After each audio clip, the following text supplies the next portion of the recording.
Today on an all-new Dr. Phil has finding his brother's killer. He is consumed by this to the point that you are on the brink of divorce. Become an obsession. I know it's affected my family. I lost my uncle, but I feel like at the same time I lost you. Families torn apart by killings. Since my son's death, I have shut down. It's time for you to not run from your feelings. If it was one of your sons, how would you do it? Two families ripped apart by tragedy today. Both allege police tried to cover up the vicious killings of a loved one. Their stories made headlines on opposite ends of the country. Although they have never met, they have one thing in common. They are determined to prove their family member was in fact killed. Now, my first guest, Rod, says his brother was shot 6 times and left to die in an alley, but yet no charges were filed. Take a look. Officers were called to this warehouse at around 10:30 Wednesday night after someone reported hearing shots fired. When officers arrived, they found a man shot dead. It's been 2.5 years since my brother was murdered. He was brutally shot in an alleyway 6 times. 4 of them were kill shots. The day I received the phone call from the police telling me my brother was killed was March 10th.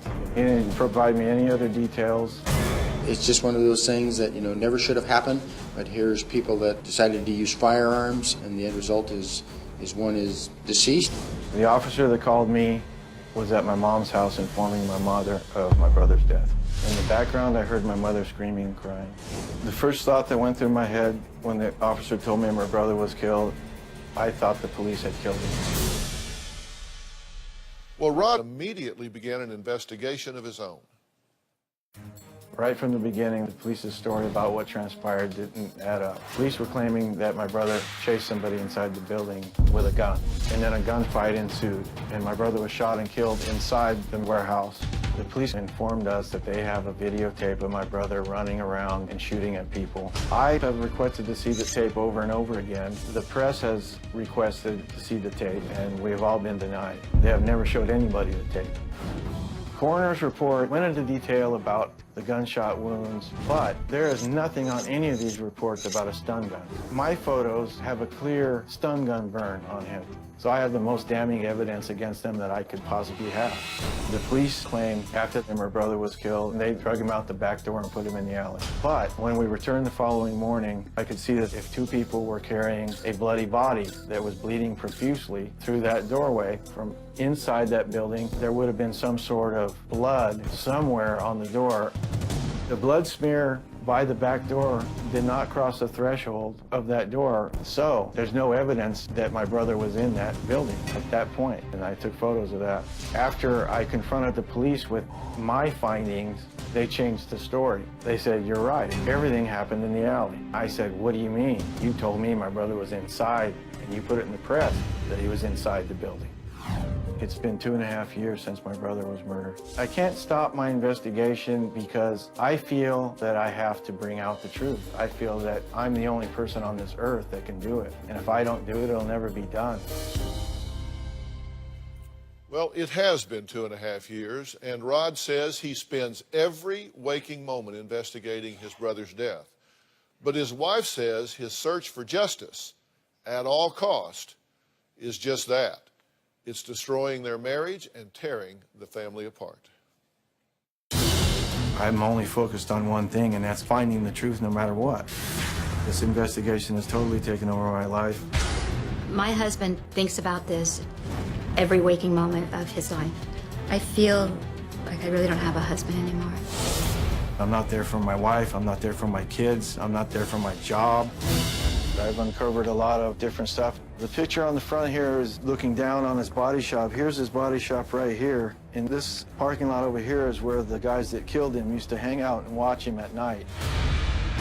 It's almost like I'm in some sort of a trance. I think about it, I dream about it, I wake up and it's on my mind. I wake up and my teeth are clenched together. I feel sad, I feel angry, I feel revengeful. This situation has affected us financially. There is no money for the investigation. I don't have a steady job. My wife works constantly. The financial burden has fallen completely on me. The house has continued to deteriorate. There's drywall that needs to continue to be hung. We need new doors on pretty much every room in the house. I don't have the ability to send my daughter to college. And I don't even have the ability to pay our bills. I would never tell my husband to stop his fight, but I don't know how much longer I can stand by his side. Okay, well, I'm sorry for your loss, both of you. So tell me what you think has gone on here. I think my brother was lured to that location and executed, is what I feel, from seeing the evidence, his body. That's what I come up with through the course of my investigation, is that with what was going on in his life at the time, there's no way he would have went on some sort of a suicide mission at that point. I just feel that there was foul play involved. The two individuals that were involved, we believe they are criminal informants that work for the police department. This gentleman has pulled a gun on my brother and tried to run him over with a truck. No charges for this individual whatsoever. They won't even attempt to investigate any of my brothers. Wait a minute. You're going all over the place here. You're really into this. You've memorized the autopsy report? Yes. Yes, I have. So would you agree that he's obsessive about this? I think it's more consumed. I think it's consuming him. I'm not disagreeing. I don't know what happened. I'm just trying to find out what you think happened. And you're kind of talking in circles, which is not, let me tell you, as someone trained in forensic psychology, I can tell you, you don't want to talk in circles. If you have allegations, you need to support them with great specificity here. My brother was arrested in 2009 at his body shop. He lost his business. He represented himself in court. He won his case. The DA appealed the case. This case was an appeal at the time of his murder. On March 8th, the day before his murder, the arresting officer from that case was harassing him on the street, and I have the tape that he left for his appellate attorney stating so. On the 9th, he was murdered. On the 10th, he was due in court to get his judgment back so he can proceed with a lawsuit against the police department. And I just don't think that that's a coincidence that all these things happened. Okay, and you've hired 2 private investigators. Correct. And you photographed this crime scene. You went to the morgue to take pictures of your brother's body. Yes, I did. So you've created a record. You've created perhaps a more comprehensive file than the police. Correct. What's your next step? I've talked to probably 100 attorneys just over the phone. This case is so complex and there's so many twists and turns to it that I can't get the 10-minute conversation I have with attorneys over the phone. There's just so much to it that they refuse to call me back or refuse to let me in to well, talk I can with tell them. you why, because they're having the experience with you that I'm having, and that is that you won't answer a question.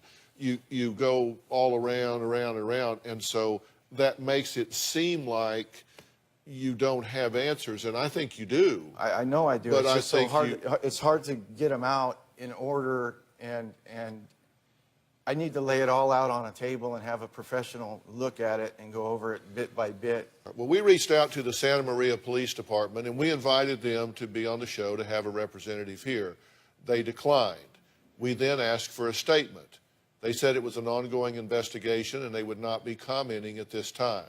And we also contacted the suspects in question, but they did not respond as of our tape time. Let's take a break. When we come back, we're going to meet Rod and Lori's children and find out why they fear their father will end up just like their uncle if he continues investigating his death.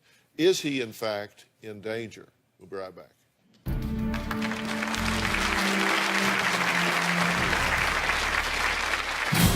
The only thing my dad ever wants to talk about is my uncle. He's very obsessed. He's never happy. He's always upset and he's always angry. And later, We're still here in your lives, but you don't let us be in your life. And that's not fair. I feel like I lost my uncle, and that was bad enough, and that was hard enough, but I feel like at the same time I lost you. Tomorrow on an all-new Dr. Phil, a bizarre obsession. What have you done to try to control this? I can't control it. She disfigures her own body. I'm obsessed with picking. My arms, my legs, my face. I was shocked at the severity of it. And Mom's in for another shock. I didn't know that Samantha was picking with her sister. How do you feel about your sister doing this? I don't want her to end up like me. America's most watched talk show. That's tomorrow. My husband wakes up throughout the night. He gets up and researches more, keeps trying to figure out what another angle is of how to expose this. Every conversation that we have always turns back to my uncle's case. It's what he lives and breathes now. Well, that was Lori, who says her husband Rod is an angry person who is consumed with exposing what he thinks is a cover-up.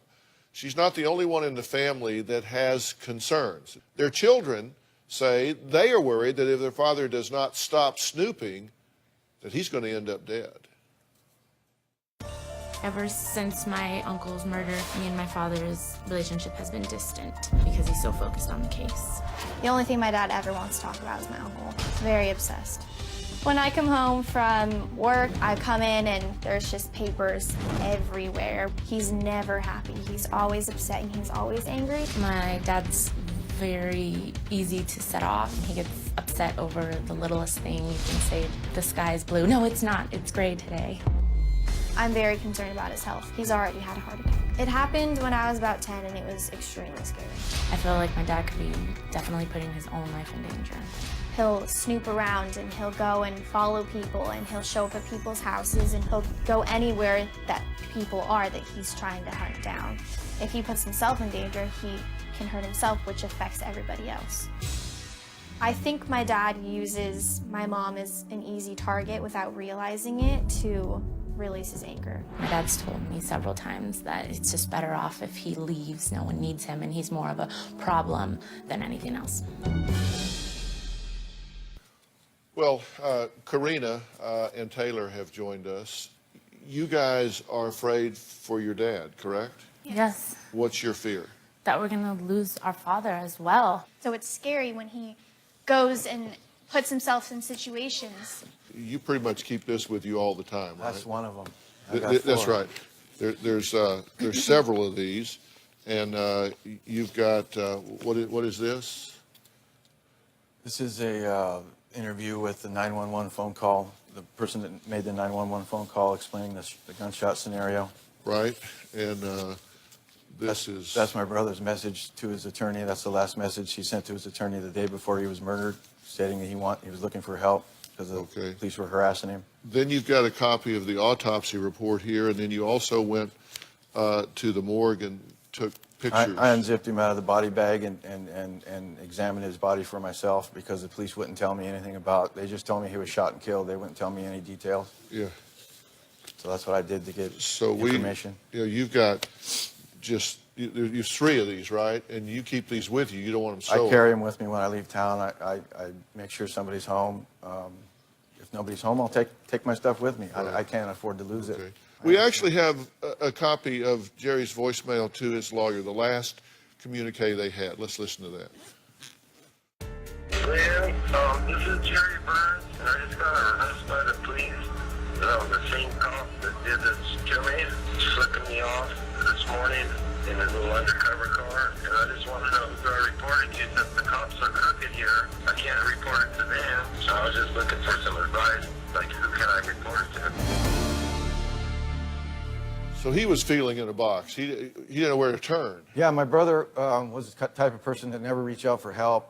He always handled things on his own, and for him to make a phone call like that, I can tell that he was scared. Right. He was terrified. You say the cost of this is so high that he is consumed by this to the point that you are on the brink of divorce. Yes. Why? Because what's happening that you can't take anymore? Because of the pressure in the house, because of the anger. And it hurts. It's painful. I feel so alone, and it's breaking me down. And I can't take it. I can't. It's hard, and I'm really fearful too that if I do leave him, then my family is really going to crumble. And you guys feel the same way. He's not the person that he was. Not at all. Not You at all. started avoiding him. You don't want to be around because you know what's going to happen. Yes, it's immediately it goes back. And I know he tries not to, but it'd be like, Dad, we're talking about my baby that's coming, and then instantaneously it's, oh, this new thing that happened with the case, and it's just always reverts back to that. How do you feel about the fact that 1, 2, 3 people that are here and alive are telling you that you are destroying the relationships, the bonds, the family of the people that are around you? I feel horrible about it. I just feel like my wife said, I feel like I'm the problem in the house.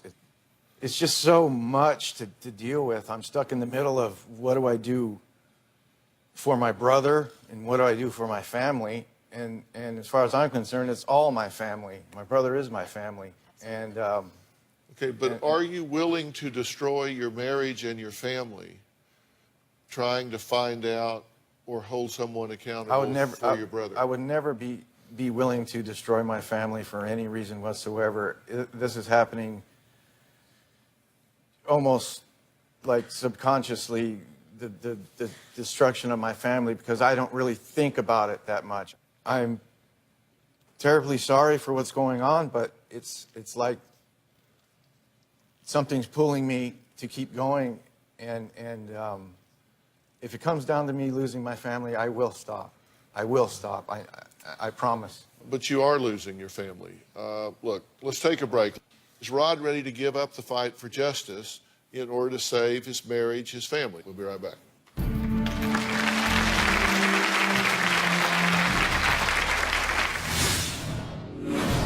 When I went to the morgue and unzipped him out of the body bag, I leaned over and I whispered in his ear that I was not going to stop until I got the truth. I want my dad back.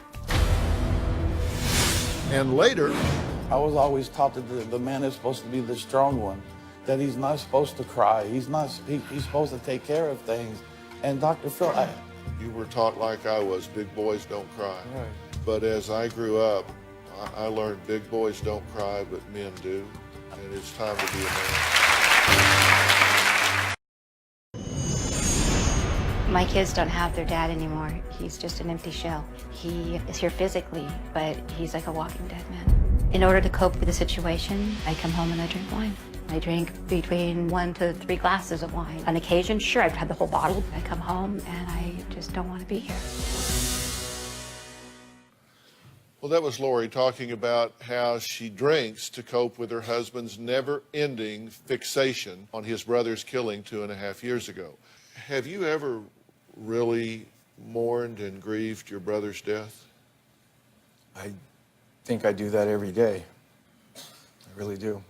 I think I'm grieving right now as we're sitting here.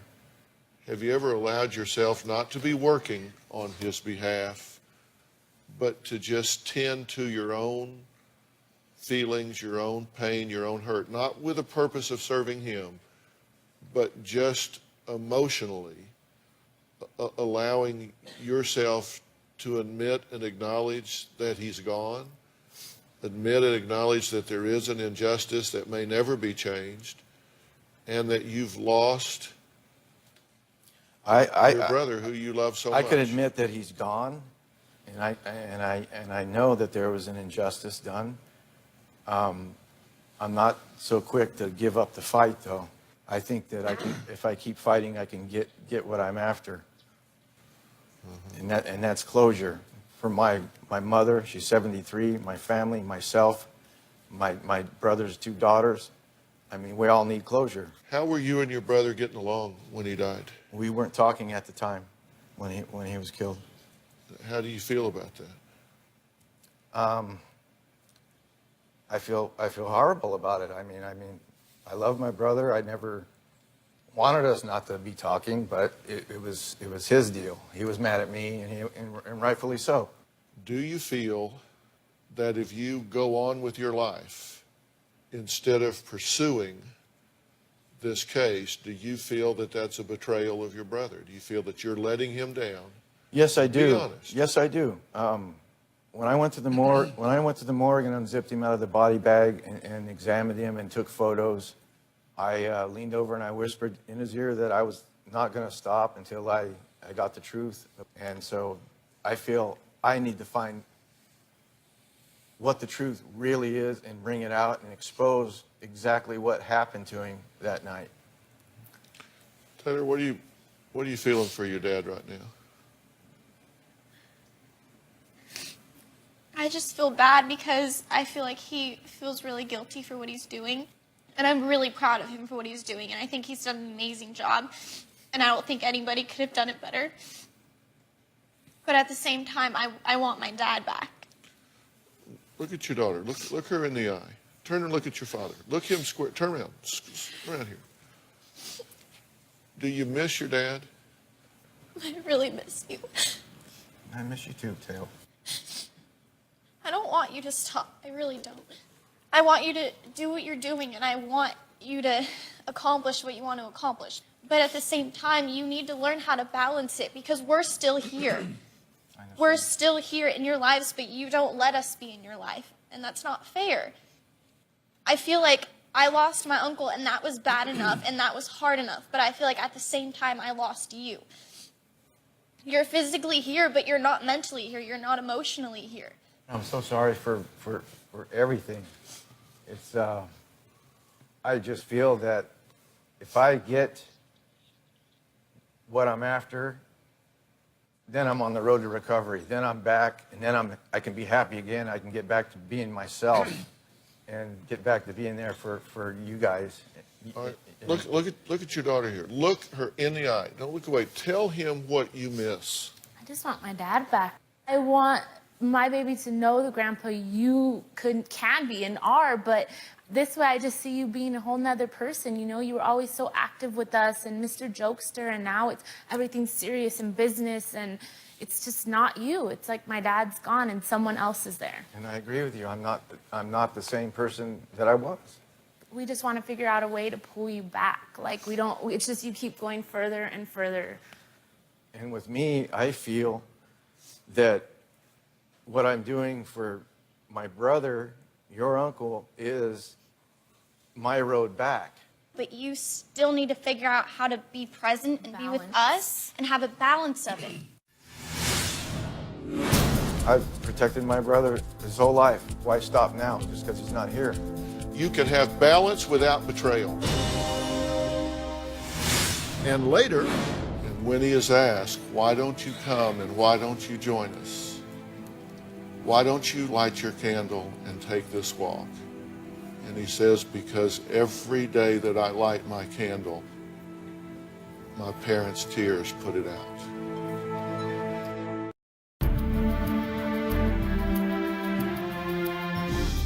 But let me ask you something.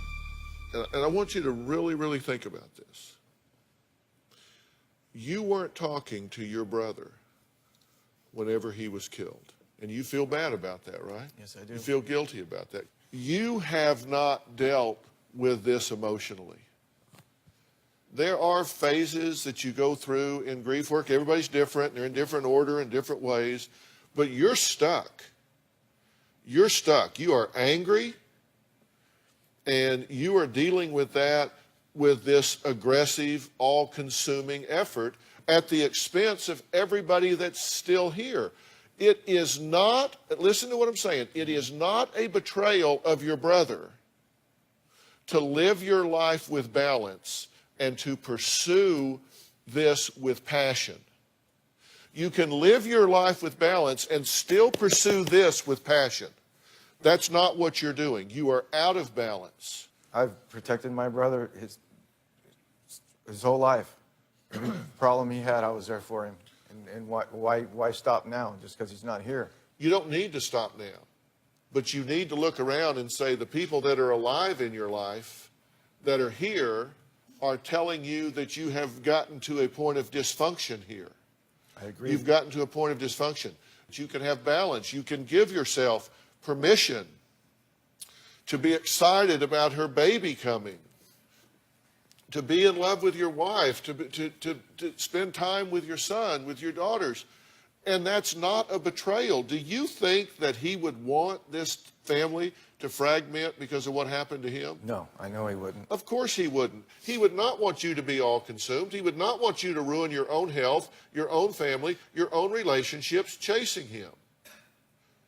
I'm trying to give you a wake-up call here. I know. Before your family falls away from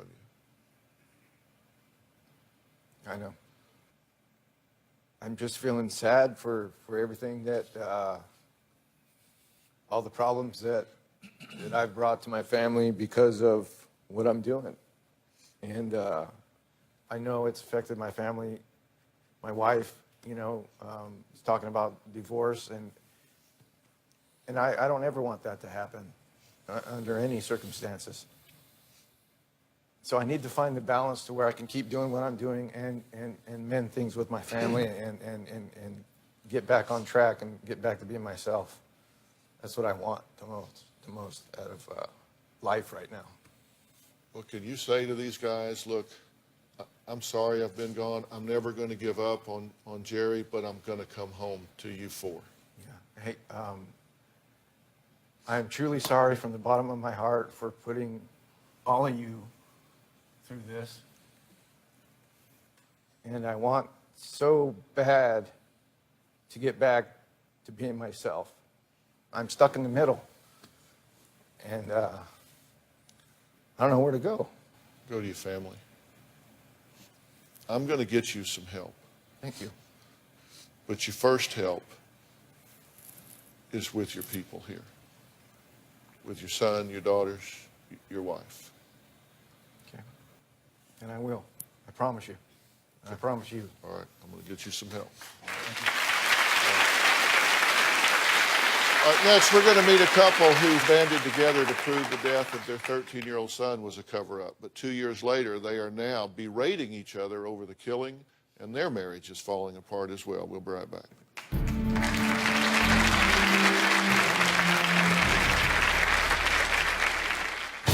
A 13-year-old boy was shot in the face. Another boy admitted to it, but police didn't arrest him. Do you think it was an accident? No. He pointed it in my son's face, and he pulled the trigger. Tomorrow on an all-new Dr. Phil, a bizarre obsession. I'm obsessed with picking arms, legs, my face. She disfigures her own body. What have you done to control this? I can't control it. That's tomorrow.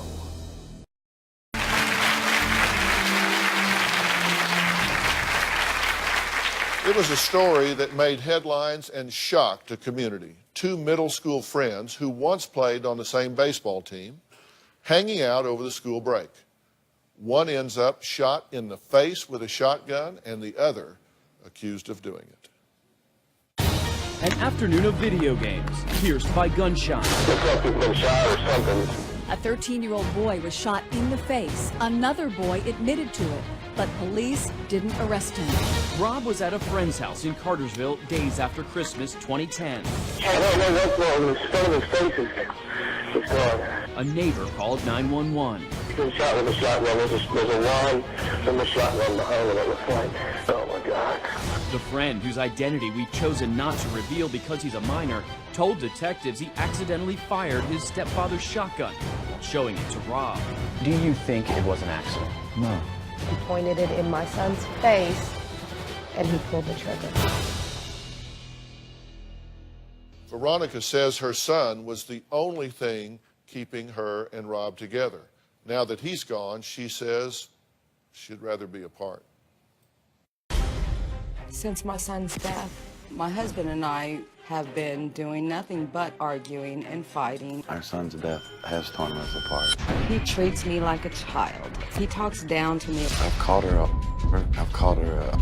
I have called my husband a punk. My husband's very critical in the way that I keep house. I'll throw it in her face. Why aren't you cleaning this? I get text after text after text. You don't do anything around the house. Get a job. I'm fed up with our life the way it is.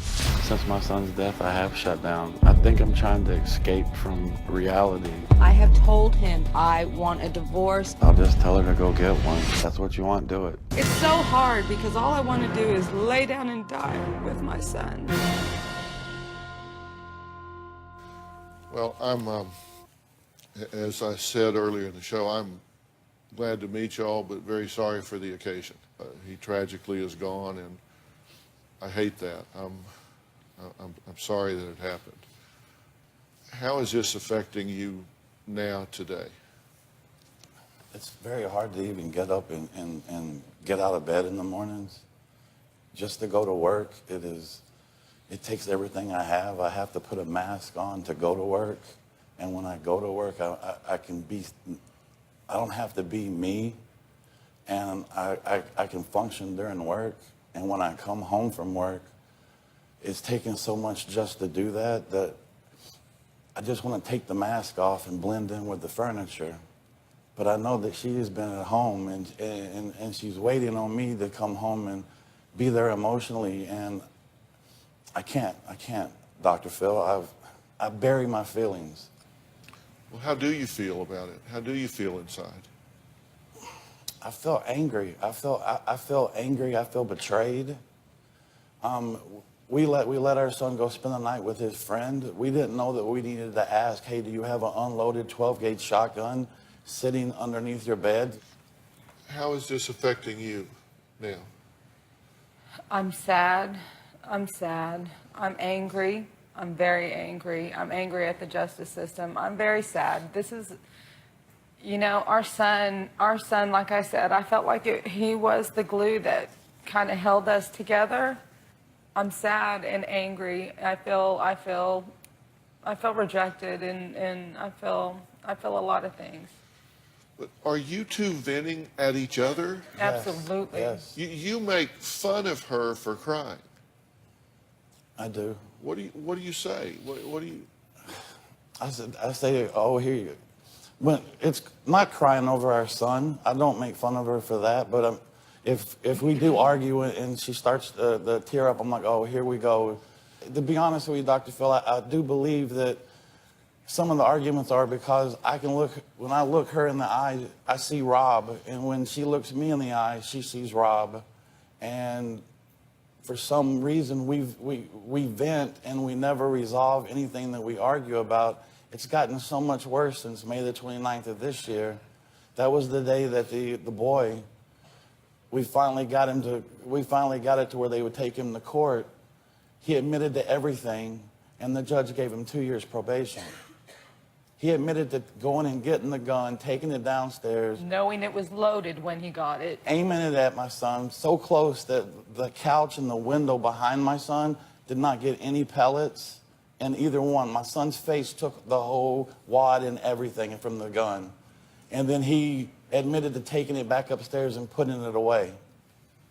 I failed my son in life. I wasn't able to protect him. And I failed him in death because I wasn't able to get justice. And I guess I live on the anger and the guilt inside of me. Do you blame him in some ways? The day that my son died, I thought my husband was going to be picking him up from work on his way home because he goes right by their house. And he came home and Rob wasn't with him. And you said that you were going to lay down and take a nap and then you were going to go pick him up. And during that nap, his nap and mine, is when we got the call. We got a call saying, from the stepfather saying we needed to get to his house, that Rob had blood on his face. He was already dead at the time, but they didn't tell us. Yeah, maybe I do a little bit. But I blame myself too because my son wasn't even supposed to be at that house. He had been in trouble for some grades, and he really wasn't supposed to spend the night with anybody. My husband had told him no, he couldn't spend the night with the boy. And I overrode him, and I allowed my son to go. So I have guilt too, because if I wouldn't have overrode him, then my son would have been home and he wouldn't be dead. He didn't ask to be picked up, but I wish he had. I wish I'd have just got up and gone and got him. Of course. Let's take a quick break here. We're going to find out why Veronica sometimes wants Rob to just find another woman.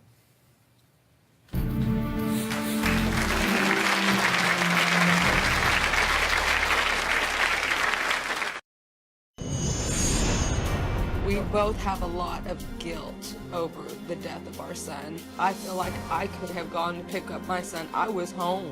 I don't know what happened. I blame the boy that made the decision to walk upstairs, pick up the shotgun, put it point blank in my son's face. I blame his parents. I'm angry at them because their negligence caused my son's death. Well, Rob and Veronica say their marriage fell apart after the tragic killing of their 13-year-old son 2 years ago.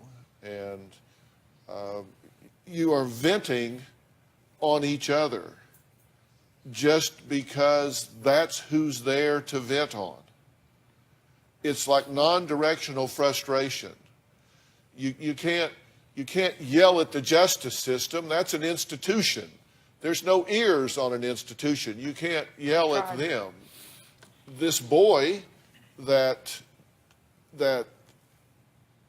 was on the other end of this shotgun, you say he gets 2 years probation, and you say it bothers you so much that he's living his life and your son is not. And I'm not going to ask you to do something you can't do, but do think about this. We're talking here about two children that were playing, two little boys that were together. Can you imagine the horror that that little boy is living with? I mean, if what he saw and what he was involved in, let me tell you, he may not know it now, he may be shirking it, but that changes somebody and that will scar him for the rest of his life. And I'm not asking you to have compassion, but I'm just asking you to recognize that that's not all rose blossoms and cherries over there for that family or for this kid. Your job is to make certain that the legacy of Little Rob is not to look down at the destruction of this family, the destruction of his father, the destruction of his mother. Is that the legacy you want him to see? No. I don't know how to talk to her.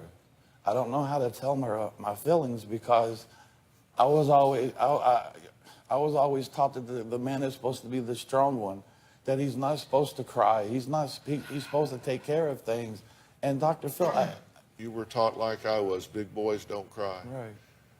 But as I grew up, I learned big boys don't cry, but men do. And it's time to be a man.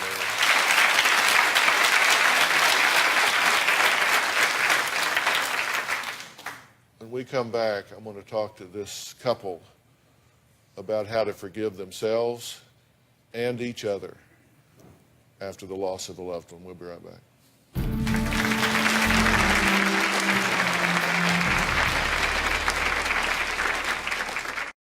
Know what's coming up on Dr. Phil? Visit our website and subscribe to our email newsletter. You'll get weekly updates, life strategies, and exclusive video that you won't find anywhere else.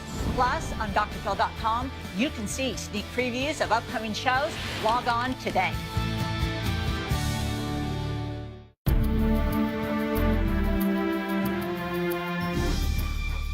Let me just be straight up. You guys are in trouble. Yes, This marriage is on its last legs. absolutely. Do you want it saved? Yes. Do you want it saved? Yes, sir. Then let me talk to you for a minute. Okay. It's time for you to man up. It's time for you to not run from your feelings. You said, I can't even think about it. I can't cope with it. I can't grieve it because if I do, if I let go, it's going to all fall apart. It's okay to fall apart. Well, how do you do that? I mean, how do you do that? If it was one of your sons, how would you do it? I feel guilty if I smile or if I have fun because he's not here. Do you believe that he has gone to heaven? Yes, sir. You believe that he is I with know. the Lord? I know he is. See, I believe that, and I think that for him to look down and say, the legacy of my life was to leave behind pain. Is that who he was? No. Is that what you want him to do? No, sir. That's not what I want to happen here. He deserves better than that from you. Yes, sir. And it's time for you to acknowledge your feelings about this and not run from this. And I want you to do me a favor. I want both of you to do me a favor. I want you to close your eyes right now. And I want you to see in your mind's eye little Rob when he had joy in his life and in his heart. See his face, see his smile. And now, I want you to picture him in a wonderful and beautiful place. Whatever your vision of heaven is, I want you to picture him in this wonderful, beautiful place. And every day, the Lord comes and gathers all the children to go for a walk. And they all light a candle, and they all go walking through this beautiful, wonderful place. All except for one child. And that child sits alone by himself. And that child is little Rob. And when he is asked, why don't you come and why don't you join us? Why don't you light your candle and take this walk? And he says, because every day that I light my candle, my parents' tears put it out.